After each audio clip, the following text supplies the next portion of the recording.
Coming up, I'll reveal some leadership basics that most people never learn. It's going to set you up to win. And then we'll look at ChatGPT, artificial intelligence, how it can make your work better, and more. Let's go.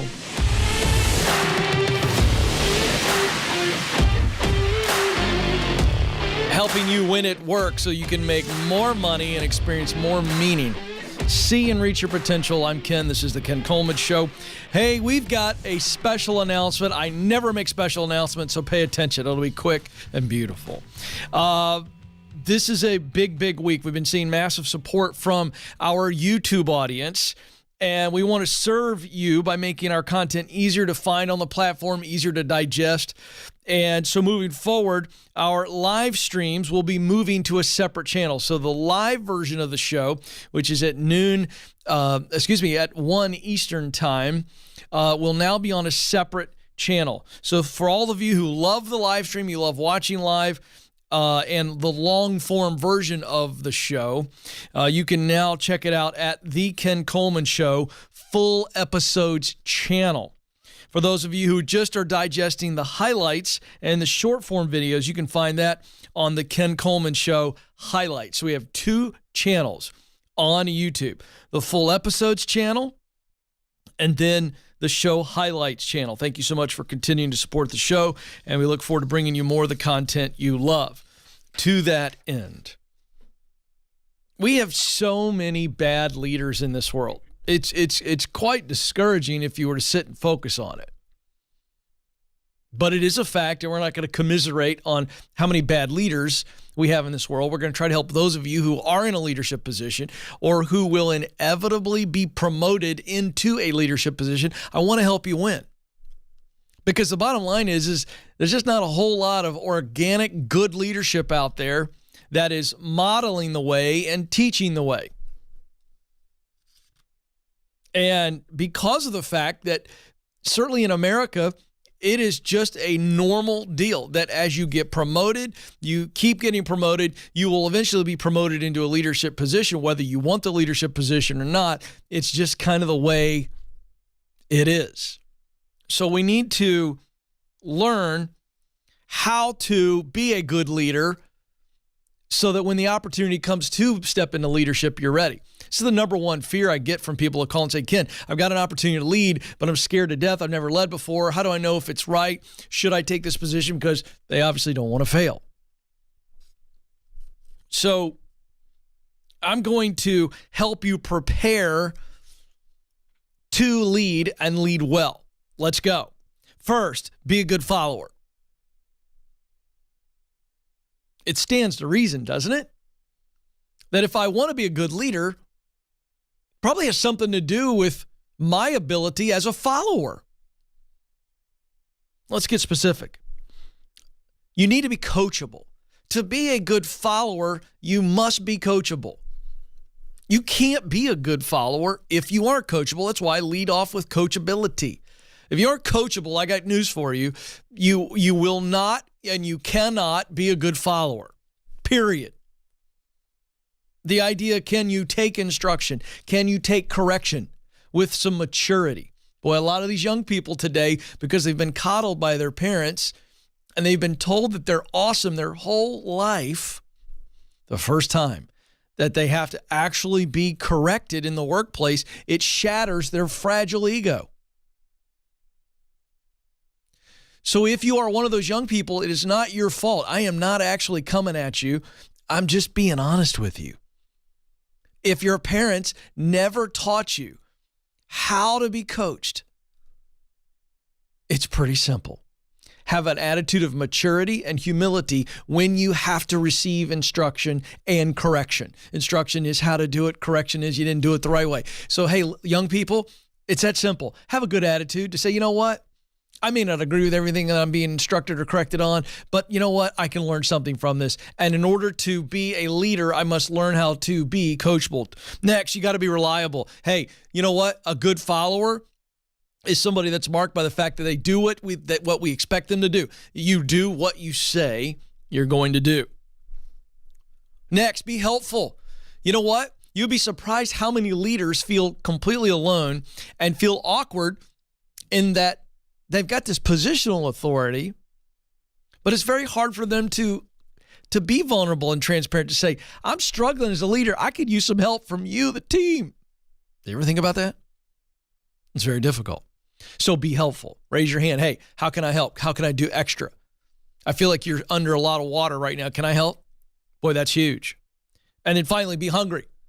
Always looking for an opportunity to grow. Always looking for an opportunity to add value. That makes you a good follower. Now, next, you got to learn how to lead yourself. You got to learn how to lead yourself. What does that mean, Ken? I don't even know how to lead. How can I lead myself? Actually, it's pretty simple. I'm going to break this down for you. Here's how you lead yourself. Number one, do you have a very clear vision for your future? We're talking about professional future, but this works in your personal life. Do you have a clear vision? This is where I want to be in my future. I'm very clear. Now, I've got to be intentional. I've got to be intentional to be able to reach that destination. I've got to be curious, always learning, always self-aware. This is how you lead yourself. Then you got to increase your influence with your peers. How do you do that? We're all on the same team. I don't have any authority over them. Ken, how do I get influence?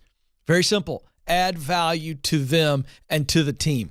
When the team is driving at something, make sure that you're all in. Everybody sees you all in, sleeves rolled up, good attitude, a lot of effort, very involved. That's how you add value to the team, and then add value to your teammates. Looking for opportunities to step in and help, to be somebody they can lean on, somebody they can listen to. That's the idea. And then finally, observe current leaders. Leaders outside of your organization, leaders that are far, far away, but that model leadership, leaders in the organization. And here's what you're doing when you're observing. What's right about their leadership? What's right about leaders in other organizations? What's right about that leadership book? What's right about that speaker at that leadership conference? What's right? Write it down. This is what I think good leadership is. What's wrong? Observe. We're not calling this out. We're not going to a leader going, hey, listen, there's 7 things you did wrong this week. No. We're just observing. You know what? I wouldn't do it that way. Here's why I think that's wrong. What's missing from their leadership or the company's leadership? Write it down. What's confused about leadership? Write it down. Here's what we're doing here. We are observing, and we're not calling people out. We're not criticizing. We are observing to say, you know what? It's simple as this. Learning from observing to say, if I was in the leadership position, what would I do? What would I do? This is a wonderful way to prepare your head and your heart for the opportunity to lead one day because, see, you've been paying attention through all of these things. You're a good follower. You've learned to lead yourself. You've increased your influence with your peers, and you observe current leaders. And let me tell you something. That is training on the job. Because here's why I lay out those specific actions. Very few leaders teach you and train you on this. So you've got to be ready. This is like a battlefield scenario. Commanding officer goes down in the foxhole. Guess what? Next highest ranked person steps up, steps in. May never have led in battle before, but if you've paid attention in battle, you'll be ready. You can handle this. And I'm here to walk you through the journey. But those things right there will prepare you to lead. And when the time comes, you've got what it takes. I know you do. Don't move.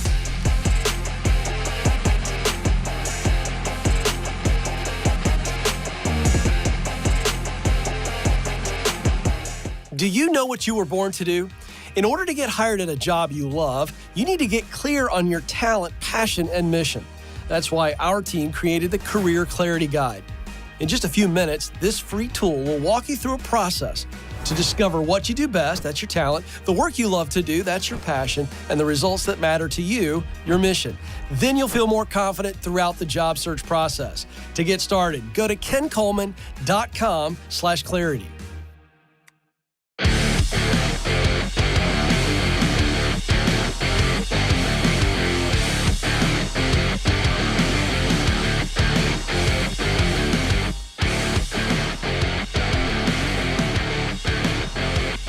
All right, folks, new tools are coming to us all the time. Technology is advancing at, for some of you, an alarming rate. For some of you, it's an exciting rate. But nonetheless, it is racing forward. And so we're going to talk about a brand new phenomenon that is taking the world by storm. You may not know how it works, but you've probably heard of ChatGPT. If you haven't heard the term, it's going to be everywhere within a month. I mean, everyone on the planet will have heard of ChatGPT. Interestingly enough, Nathan, I signed up today and I couldn't get in. It told me, we'll email you when there's more access. It's so overwhelmed that you can't get in. But a colleague and I here at the office one day, we actually used it. And we typed in, what is the meaning of work? And, you know, that's something I talk about all the time. And so it fired back all kinds of content. And the way I'm going to describe it, I'm going to simplify it for you because it doesn't need a technical explanation. Because I remember when I first heard about it, I remember scratching my head going, it makes my head hurt. How in the world can it just tell you all this great stuff? So the idea is that it's really good for content creators, providers like myself. If you go, okay, I want to write a blog or I want to write a book chapter. And the idea is it's kind of a cheat code. It's like, well, let's type in what's the meaning of work, and it spits back all this content. And I was going, how in the world did it do this? And so here's a simple explanation. It's actually not anything other than a super aggregator. So you type in what is the meaning of work, and through these brilliant coders and the artificial intelligence goes and crawls the internet. I mean, in like that fast, snap of a finger. And it's pulling and aggregating from everything, every article, every blog, every podcast, whatever has ever been posted on the internet. It grabs it, condenses it, summarizes it, and spits it back to you. It's pretty fascinating. So I got to tell you, I typed in, what is the meaning of work? Boop, hit go, and it sent back some pretty good content. To the point that, I'm not kidding you, I was like, it feels like it's pulled some from some of the stuff I've written. All right? So that is exciting, and it's scary. So it's going to be a game changer. If you're a copywriter now, I'd start looking at other work. I'm not saying it's going to remove that 100%. A colleague of mine, I think it was John Delaney, he's like, oh, if I was a copywriter, I'd be scared. I don't think you're going to lose your job, but I would be working so that if it does start to remove that, you go, well, what's the human touch to this? Because we still got to edit it. So my point is, I might be a copy editor, maybe not a copywriter. We'll see. Okay, I just think it's going to sharpen things. Now, so let's go forward here, and I'm trying to always, as a man of the people, I'm trying to inform you folks about things that are happening that affect your work and thus your life. So this is a CNN article. Excuse me, I'm going to have a sip of water, folks. All of a sudden, the throat gremlins are messing with me. CNN article, headline. Real estate agents say they can't imagine working without ChatGPT now. And they quote a realtor, J.J. Johannes, a realtor for a home, a 4-bedroom, 3.5-bath home, listed on a quiet cul-de-sac in Cedar Rapids, Iowa. Now, normally a realtor has to write this stuff that you see at Realtor.com or wherever you go to look at a house. Well, JJ created the description in less than 5 seconds.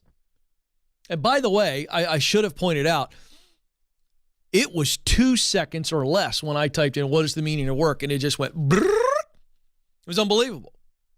So it creates the description in less than 5 seconds by typing in a few keywords into ChatGPT, the new AI chatbot tool that can generate elaborate responses to user prompts. He said this task would otherwise have taken him an hour or more to write on his own. So you can see the benefits of this. This is his direct quote. It saved me so much time. It's not perfect, but it was a great starting point. My background is in technology, and writing something eloquent takes time. This made it so much easier. Well, there's no question.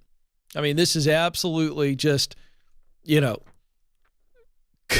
cut and paste, right? And it's pulled from all over the internet, so you can't even say it's plagiarism because it's an aggregate. I mean, the world we live in, folks. And I got to tell you, on the surface, this is a no-brainer. Absolutely no-brainer. If it took you 45 minutes before and it took you 5 minutes, you just drop it in, edit it however you want, make it sound like yourself, drop a couple of your little things in there, and boom, you're done. It's great. Fantastic. ChatGPT is pulling vast amounts of online data in order to generate responses. It has written original essays. No, it hasn't. Stories. No, it hasn't. Song lyrics. No, it hasn't. And research paper abstracts that fooled some scientists. Okay, again, the word original here, I'm not trying to get on our friends at CNN, but first of all, there's nothing original under the sun. Period. All this wonderful stuff I come up with every day. I mean, I've been influenced. Even something that I say that is in the moment, completely created, is not original to me. Okay? So that there, and I'm not trying to be cute with this or argumentative, but that's the genius of the whole model. It's not original. It is an aggregate of a bunch of other people's words, songs, research, all that stuff, and it just pulls it out. That's the unbelievable power of it. To save time. Let me tell you what I think it's going to do. I think it's going to put Google out of business. There's a bold prediction. I might be wrong. I don't think I am. Unless Google comes up with their own competing version of it, which is more likely to happen. Here's why. Why would you go to Google and type in, what is the meaning of work? And hit go, and then what's going to happen is two things. One, the people who paid the most for their article to show up at the top are going to show up at the top. That's pay to play. So that's a manipulation. I don't mind. I'm a capitalist. I'm fine with that. But that's what you're going to get. So if I go and I choose to pay more to show up at the top of that search, my article is going to show up before your article. It's a bidding war. It's how Google makes their money. All right. The second thing that happens is, based on keywords and all kinds of other search engine optimization strategies, after you get through the top 3 or 4 that paid to be up there, then it is just page 1, page 2, page 3, and it's kind of there. But you got to click on each one, and you got to read the article. No more. Now you go on the ChatGPT, and you type in what is the meaning of work, and it takes all of those pages of articles, and it just spits it out to you, and now you get to pick and choose. That's what I mean. Why would you go to Google? By the way, where was this when I was in high school and college? I mean, I've tried, my wife, I'm going to get in trouble here. I've been married almost 25 years. I'm going to get in trouble. I tell my kids all the time, Cliff Notes, Cliff Notes, Cliff Notes, Cliff Notes, Cliff Notes. She's like, Ken, you know what? They probably need to read the whole book. I go, why? I didn't. Well, I mean, I love reading. I read lots of books. But ChatGPT is Cliff Notes on steroids. So for these kids, you know, their teacher goes, you got to do a science project on the volcano, which every kid in the history of school has done. What makes a volcano explode? Boop. Done. There it is.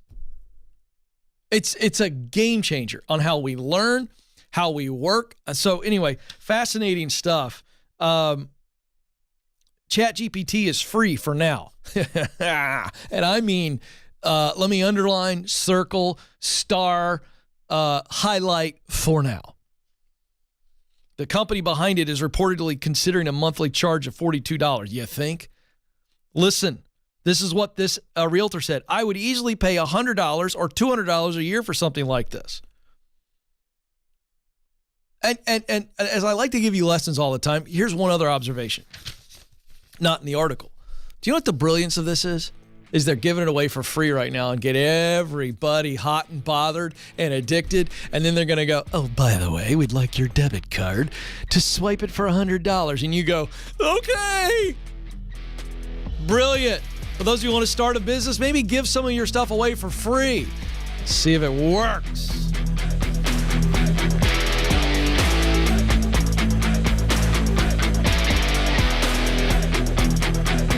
Are you wondering if you should leave your current job or stay put? You're not alone. That's why we created the Should I Quit My Job quiz.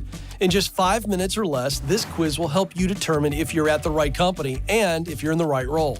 If you need to make a move, you'll even get practical next steps to keep you moving forward. Listen, stuck is a choice, and life is too short not to do what you were created to do. To take the quiz, go to kencoleman.com/quiz.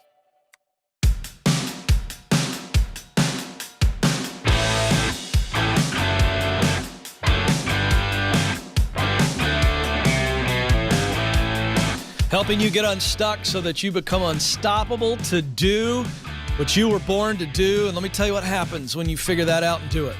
The money is enough, but the meaning is invaluable. You wake up every day and you got the juice. Imagine how great your personal life would be if you had the juice when you thought about your work and when you performed your work. It is possible. It's not some crazy dream. Hey, if you are enjoying the show, and it is adding value to you, would you help us grow? We're growing at a great clip, but it occurs to me that you are the number one marketing strategy in the world. That's you, because you spend your most valuable commodity, your time, watching the show on YouTube and listening via podcast. So if you're on YouTube, would you do two things? Would you subscribe? And would you share the show, a clip, a short? Would you do that? And then if you're listening via podcast, would you give us a 5-star review? Say something nice and click all 5 stars and share. One click, share an episode with somebody you believe needs to hear it, and that will help us, and I would be forever grateful. Okay, 2 things I've got to get to here. Folks, there are days where my role as man of the people are almost overwhelming. I can barely bear the burden because there's so much that I got to give in so little time. So today's one of those days. I have a huge responsibility. I mean, the YouTube, boy, they just want to know, what do you think, Ken? And I take the burden very seriously.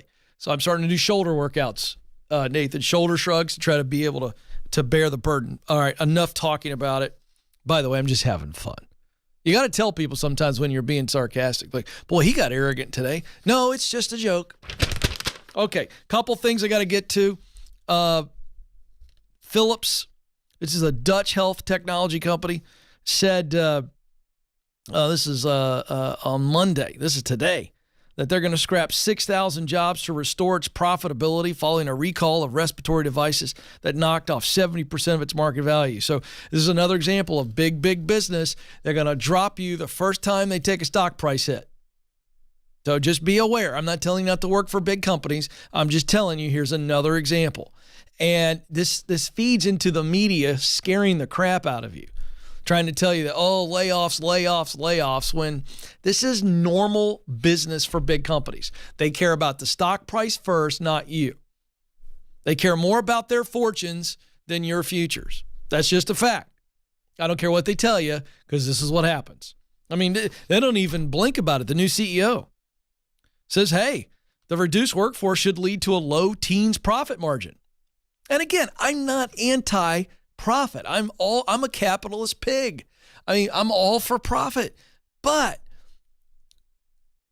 when we're talking about, numbers of profit versus, you know what, we hired all these people. Let's see, can we dig out of this thing? It may take us a little longer. Our stock price may take a little bit of a hit for a while, but we're going to do what's best for not just our customer, but also the people that work for us. But they don't do that. They go, you know what? Forget it. We got to cut. Get that profitability margin up fast. We screwed up, but we're going to screw you. Oh, boy. Ouch. That's what it is. We screwed up, hired too many people. We got a recall on one of our respiratory devices. We screwed up, but we're going to screw you. That's what they do. So beware.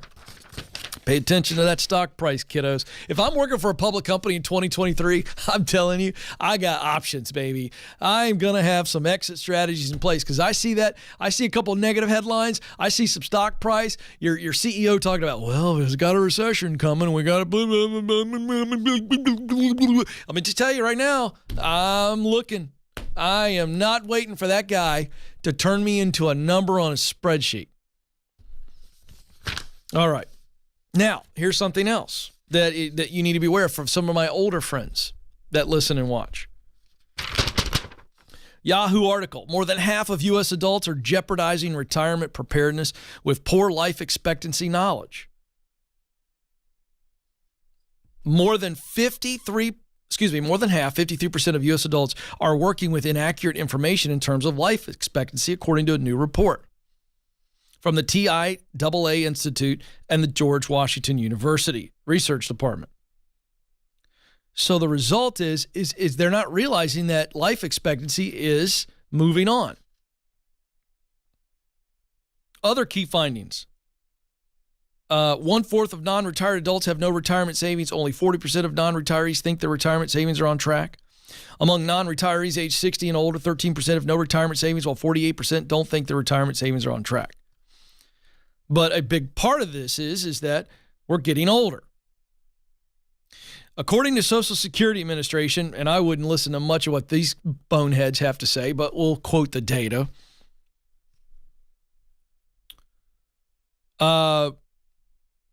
Where did I just lost? I insulted him and I lost my place. Oh, yeah. Men on average live another 22 years when they reach age 60, while women live another 25 years. So you're looking at life expectancy now for men is 82 and women 85. So this whole article and study is all about, well, do you have enough in your retirement account to live well up to those ages? But I want to focus on something else that's not talked about enough. I want to talk about the fact that I don't believe, and this is going to freak some of you out, but just let me provoke you before you get angry. Can I provoke you to think for a moment? Okay, good. What we don't talk about is what I believe is to be true. That I don't believe the God of the universe who created us to retire. All right, so I freaked out the atheists and the agnostics, so let me say it a different way. I don't believe that we humans are designed, however you want to play around with who designed who. We aren't made, we aren't constructed, we aren't built to retire. We know for a fact, there's tons of data, that when older people completely stop working, that it begins to affect their physical health and their mental health. And when they disconnect from tribes or communities of people, that they begin to go down emotionally. Now, can a person stop working altogether, have a very full day of hobbies, learning, reading, hanging out with people and thrive? Yes. So don't misunderstand what I'm saying. But I will tell you that this guy right here in this green sweater, I'm not going to ever stop working. I will never retire. Will I slow down? Sure. Will I diversify my activities? You bet. But as long as somebody wants to hear me and somebody will put a mic in front of me or a camera in front of me and let me talk to it, I promise you this, I'm going to always be coaching and encouraging and equipping people. Why? Let me tell you why. Because that's what I believe I was born to do. And the minute I stop doing that, I believe the soul literally begins to escape the body slowly. I'm not being spooky. I'm not being creepy or new agey. I'm just telling you, I believe that we begin to die quicker. Because I believe that we were created to work, and in other words, make a positive contribution to the world. So as a result of that, I need to be learning. I need to be connecting. I need to be doing. Let me just tell you that right now. So if your retirement plans involve continuous learning, watch, continuous connecting, that's with people, not just your wife sloughing around the house, guys. I mean, look, if you got to go to the golf course and play golf and then talk about world events for 2 more hours, great. That's sharpening your brain. At least you're connecting. But am I learning? Am I connecting? Am I doing? Am I learning? Am I connecting? Am I doing? And I'm going to tell you something right now. It doesn't have to be for a lot of money, and it does not need to be full time. But I believe we need to be learning in our old age. I believe we need to be connecting in our old age, and I believe we need to be doing. Now, we're not going to outrun Father Time, and there ain't no free lunch, and we're all going to die. But this idea that you're going to stop working at 65 and just play shuffleboard the rest of your days, I got to tell you something. I think it's a recipe for soullessness. That's what I think. And I think we got to be working. If even it's an hour a day, putzing around in your shed, doing something you love with your hands, or if you love being with people, Get around some young guys and mentor them, or some young ladies. I'm telling you, we were not built to retire. Now, saving money so that you can live well, great, but I ain't retiring, so don't freak out. There's plenty of time to make money, old people, I promise.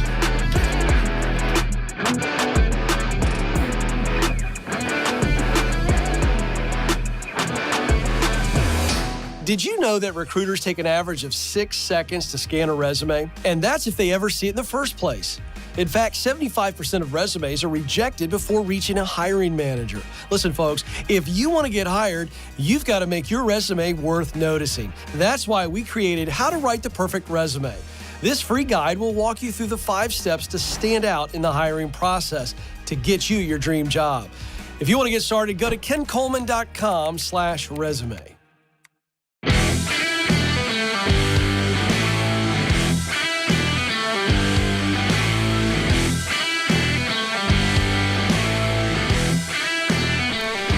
Of the people, by the people, for the people. I am a man of the people with one goal and one goal only: to help you discover and do what you were born to do. That's why I'm here. Let's go to Gary, who's joining us for a coaching session here from Houston, Texas. Gary, you're on the Ken Coleman Show. Oh, hello, Mr. Coleman. It's an honor to speak to you, sir. Well, the honor's all mine. Please don't call me Mister. It's going to make me feel old. Okay. I'll call you Ken then. That works. What's Okay, up? Ken. Here's my situation. I recently finished a master's degree in data science, which I loved very much. It was a lot of fun, challenging sometimes, but challenging in a fun way. Mm-hmm. And now I'm trying to find a job using my degree, using my knowledge, using my skills. Mm-hmm. And I'm finding that the job market is oversaturated. There are more people calling themselves data scientists, data analysts, than there are jobs. So my challenge, as I perceive it to be, is how can I distinguish myself from the plethora of other people that are holding themselves out as data scientists? By who you know. We're going to start there. By who I know. By who you know. This is how you stand out. Because many times standing out is just a function of literally having an inside connection. And so you stand out because they go, oh, we know about this guy Gary because of Fred over there on the 3rd floor. Fred from the 3rd floor has known Gary for 15 years. Here's how they know Gary, blah, blah, blah, blah, blah, blah, blah, blah, blah. And so he's really high on Gary, so we're going to interview this guy Gary. When you are up against a bunch of competition, when it is busy, you got to stand out. You ever been in a situation at like a theme park or I don't know, think of a social situation, maybe when you were younger or as an adult, and you were trying to get the teacher's attention. Maybe the teacher was looking for a volunteer. Let's go way back to elementary school. And the teacher's looking for a volunteer. How did you stand out when everybody else in the room raised their hand? Well, in situations like that, the teacher always picked other kids. I'm a rather introverted fellow. Okay, but how did the kid who get picked, how did he stand out or she stand out? Just describe it for me. Well, he jumped up and down, raised his hand enthusiastically, waved his hand, sat up straight, waved his hand. You got it. I was that kid, all right? I was the kid that did the right arm all the way up in there and then put my left arm under my armpit to push it up another half inch as if that was going to make a difference. You remember that kid? That was me. I do. So you just did a wonderful job of coaching yourself. Enthusiasm is the next. You walked right into my trap. The first was connections, relationships, who you know. That's how you get eyeballs that other people may not get. But the second way is enthusiasm. Now, I understand you're an introvert, but introverts still get excited. I've seen lots of introverts scream their bloody head off at a football game. Am I right? They're fine screaming their head off in that situation because nobody's looking at them. And we're all in there together. So this idea that as an introvert, I cannot be enthusiastic, well, that's an excuse because you're not comfortable putting yourself out there. You're not comfortable with any kind of attention is my guess. Is that true or false? Well, I like presenting. I like being fantastic. the focus of attention. Fantastic. It's time for you to be the focus of attention in the interview process. I think you have all the tools to do this. I just think you needed me to push you a little bit. Push you right up there to the front of the line. Yeah, I know. I'm pushing you today. So I'm going to give you whatever format you want of a book that I wrote called The Proximity Principle. It's behind my shoulder there on the shelf. This is a deep dive into getting connected. And this is like, it's the 5 people, the 5 places, the 4 practices. It's about as detailed of a, how do I leverage connections to turn into opportunities? And that's all that's happening for you, young man, right now, is you're not quite sure how to go about doing it. I'm going to give you what I believe is the Bible on how to connect. And Thank you. Yeah. And here's the deal. We start there. We start with, who do I know that knows somebody that works over here at this company, this company, this company? This is a game of, it's like the old match game when we were kids. Your mom or dad threw all the tiles out, and there were 2 elephants, 2 giraffes, 2 zebras, and we had to figure out, how do we do it? We're always turning over relationships to go, hey, do you know somebody over there? What about over here? What about over here? And that's how we get noticed before we ever get into the interview. That's the game. Hang on the line.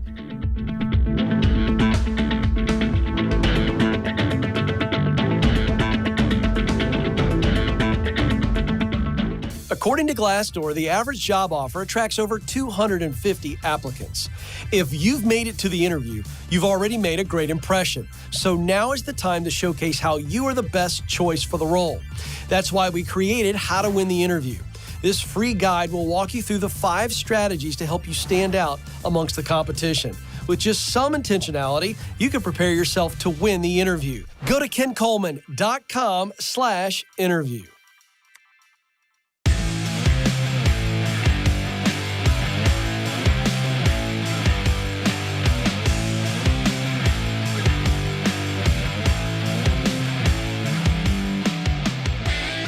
All right, I'm helping you with your work, winning at work, which means I'm helping you make more income. And to that end, I think it's a much brighter prospect for you in this year of 2023 and going forward.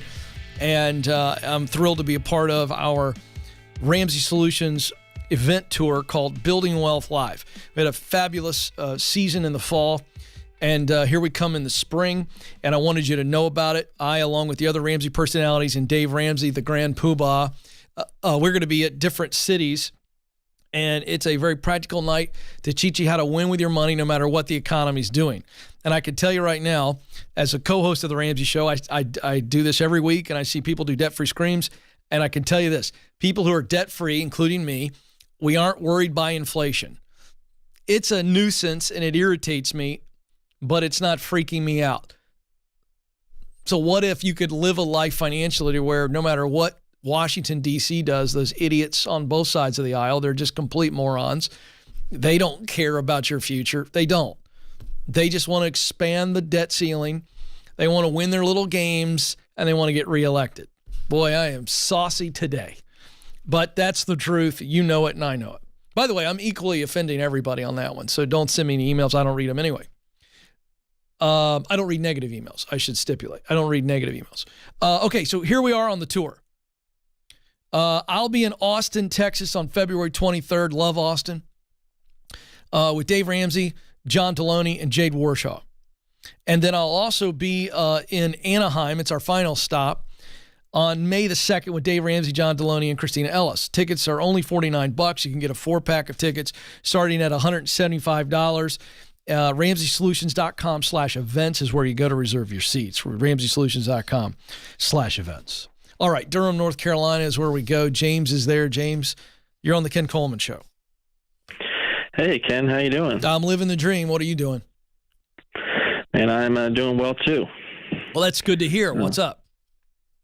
Well, we've talked a couple times. Last time was August 2021. I'd taken your Get Clear assessment. Mm-hmm. I was a meteorologist and wanted to create curriculum to educate kids about meteorology. Nice. Is what we came to the conclusion about. Okay. Basically, my question is at one point do you take a business idea like this one, or any business idea, and take it into a full-time job. Yeah. Well, when you can pay the bills with it. This is Right. not a strategy question. This is a math question. So, for instance, let me tell you what I think that means. Now, this is my advice. You can edit this advice to your level of risk. But this is what I would do if I were a person who had a side hustle and I was trying to determine when I go from my side hustle to doing it full time and I leave my salaried position with all of the benefits and everything else. Okay. I would want 6 months minimum of my salary in the bank of Side Hustle Inc. All right. So I'd want minimum 6 months. I'm probably going to lean towards 9 to 12 before I step out and go full time on my own gig. That's what I would want. Minimum 6 months, preferably 9 to 12 months of income. That's already in the bank. So, and then the second indicator is do I have a pipeline? How healthy is my pipeline? I don't want to step out and then immediately begin burning through the 6 or 9 or 12 months of income. That's out there as a complete, honestly, like a company emergency fund. And the emergency is I need to get paid. So the two things I want are I want 6 to 12 months of my income in the bank of the side hustle. Secondly, I want a good pipeline to where when I step out, I'm not having to touch the emergency fund at all. The pipeline is now generating what I need to make per month, or really darn close. Really darn close.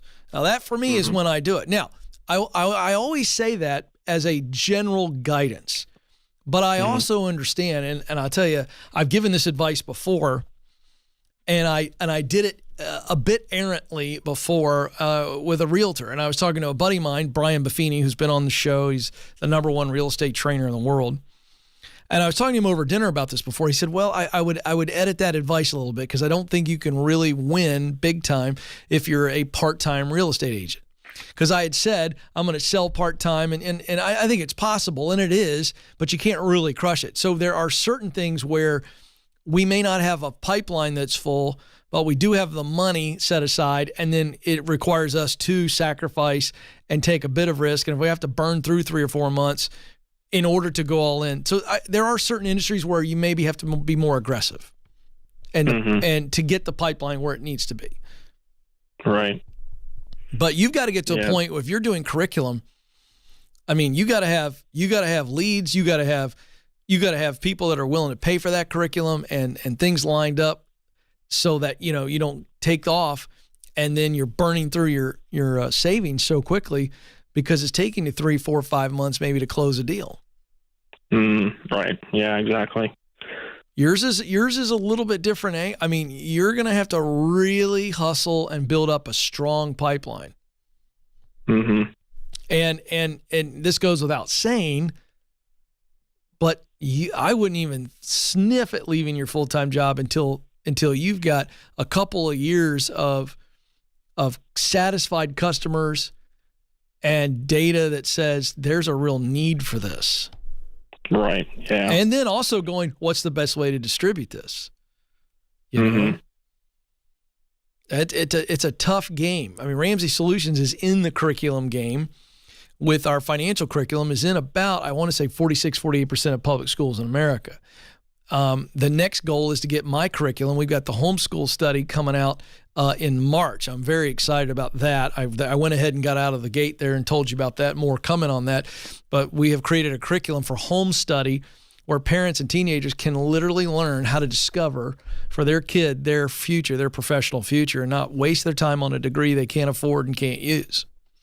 All right. But then our next goal is to get that into public schools. But I'm going to tell you something, even with as huge as we are, with all the influence we have, there are mandates in a lot of states for the financial curriculum. And I can tell you there aren't the same mandates for career curriculum. So I share all that to say, as big as our organization is, as credible as our organization is, it's not going to happen overnight for my curriculum in public schools either. So I'm trying to get you to take the long view and be definitely. really, really patient while being persistent. That's your formula. Going to take a while. Yeah, I'm in it for the long haul. So that's because I got real questions. Like, if I was your consultant, I'd be digging into what's the universe look like for meteorology curriculum for high school students or middle school? Like, who's paying for that? Why are they paying for it? How big of a market is this? And I'm not in any way trying to discourage you, but I'm being honest with you. I remember your phone call. That to me is the number one thing you've got to do before you ever even seriously think about expanding. I mean, even as a side hustle, I wouldn't put a lot of time and effort until I was able to look at the marketplace and go, all right, we think that the total marketplace out here for this curriculum could be, and we got a number and it's based on real data, real behaviors. I'd want to know that. Mm-hmm. You know, it'd be like me going, I'm going to create a curriculum for, you think about meteorology, it's a really small profession. So what's another profession that has a small amount of people in it, you know? I'm going to create a curriculum on how to be a professional football coach. Yikes. Here's the problem with that. That's a small universe. Mm-hmm. And I think that's my challenge for you is to keep digging and go, what is it that I do want to teach? Why do I want to teach it? Is this the best way to go at it? And again, I'm not trying to discourage you, but I do think you got more homework to do. But it's a good question. It's the right question. And I think it starts with, before we ever get into launching the business and creating the business model, to go, okay, here's my reality. For the last 5 to 10 years, this is what I've made. And this is what I need to live on. So, I mean, everything that I'm trying to launch to eventually work for myself has got to get to this number. And that becomes what we're solving for. Thanks for the call. This is the Ken Coleman Show. Press on. Thanks for listening to the Ken Coleman Show. For more, you can find the show on demand wherever you listen to podcasts and watch the show on YouTube. You can also find Ken across all social media by following @Ken Coleman.